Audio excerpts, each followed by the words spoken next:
विलिनीकरण रोखण्यासाठी दादा हटवले जयंत पाटलांचा पहिल्यांदा खुलासा. माझे 40 आमदार शब्दाबाहेर नाहीत.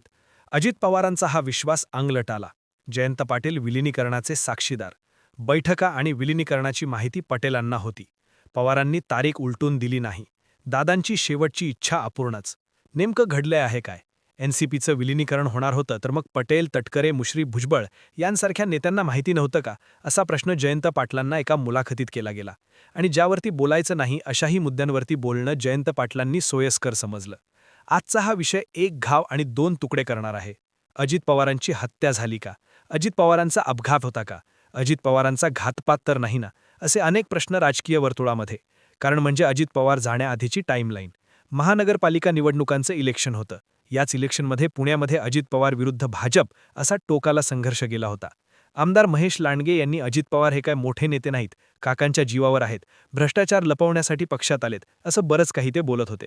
पण जोपर्यंत आमदार बोलत होता तोपर्यंत ठीक. नंतर चंद्रशेखर बावनकुळे, नंतर फडणवीस सगळेच अजित पवारांच्या विरोधात गेले होते.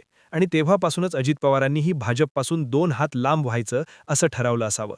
अजित पवार यांचं सगळं सोशल मीडिया बघणारी PR एजन्सी होती, अरोरा नावाच्या व्यक्तीची.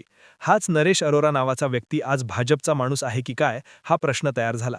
कारण याच महानगरपालिका निवडणुकांच्या काळात नरेश अरोरा, जी की अजित पवारांची PR एजन्सी होती, त्यांच्या पुण्यातील कार्यालयावरती धाड पडली. आणि या धाडीनंतर नरेश अरोरा हा माणूस भाजपचा झाला असं बोललं गेलं. हेही सोडा, पण ज्या पद्धतीने शरद पवार अजित पवार गेल्यानंतर तिसऱ्याच दिवशी समोर आले आणि अजित पवारांची शेवटची इच्छा विलिनीकरणाची होती, 12 तारखेला विलिनीकरण होणार होतं असं सांगितलं. शरद पवारांनी अजित पवारांची शेवटची इच्छा पूर्ण करा असे संकेत दिले. मात्र हीच इच्छा अपूर्ण कशी राहील यासाठी पटेल, तटकरे हे कामाला लागले. पटेल, तटकरे यांनी सुनेत्रा पवार यांना अजित पवार गेल्यानंतर तिसऱ्याच दिवशी उपमुख्यमंत्री म्हणून शपथ घेण्यासाठी भाग पाडलं. शिवाय चर्चा अशाही ऐकायला मिळतात की सुनेत्रा पवार आज आणि भविष्यात कधीच विलिनीकरण या मुद्द्यावर बोलणारच नाहीत. आणि याच मुद्द्यावर पार्थ पवार जमीन खरेदी व्यवहार प्रकरणातूनही बाजूला झाले. ते राज्यसभेवरही गेले, सुनेत्रा पवार उपमुख्यमंत्रीही झाल्या आणि सहानुभूतीही घटवली गेली. पण सगळ्यात राहून राहून येणारा मुद्दा हाच की अजित पवार गेल्यानंतरच विलिनीकरण व्हावं असं पवार गटाला वाटायला लागलंय का? आणि त्यामुळे नेमका आधी काय घडलं होतं आणि हे घडण्याचा जो व्यक्ती साक्षीदार होता, तो साक्षीदार व्यक्ती नेमकं काय सांगतोय? होय, मी बोलतोय जयंत पाटलांबद्दल.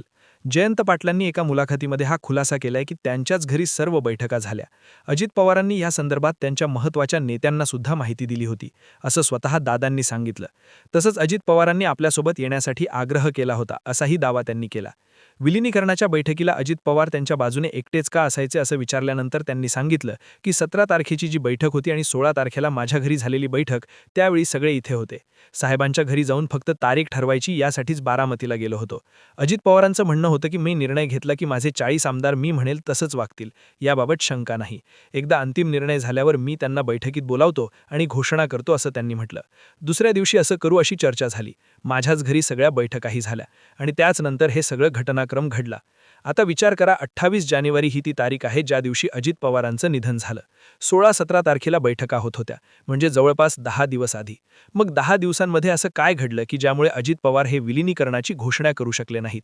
आणि रोहित पवार ज्या अँगलने सांगतात की पटेल यांच्या फोनमुळं किंवा यांच्या फाईलवरील करण्याच्या सहीमुळं अजित पवारांना विमानाने जावं लागलं.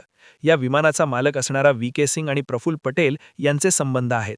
VK सिंग यांचा मुलगा रोहित सिंग यांच्या लग्न सोहळ्याला सुद्धा प्रफुल्ल पटेल हे उपस्थित होते. अजूनही पायलट हे सकाळच्या 7 वाजता कोणत्या ट्रॅफिकमध्ये अडकले याची माहिती समोर आली नाही. जे पायलट ट्रॅफिकमध्ये अडकलेत त्यांचं स्टेटमेंट समोर आलं नाही.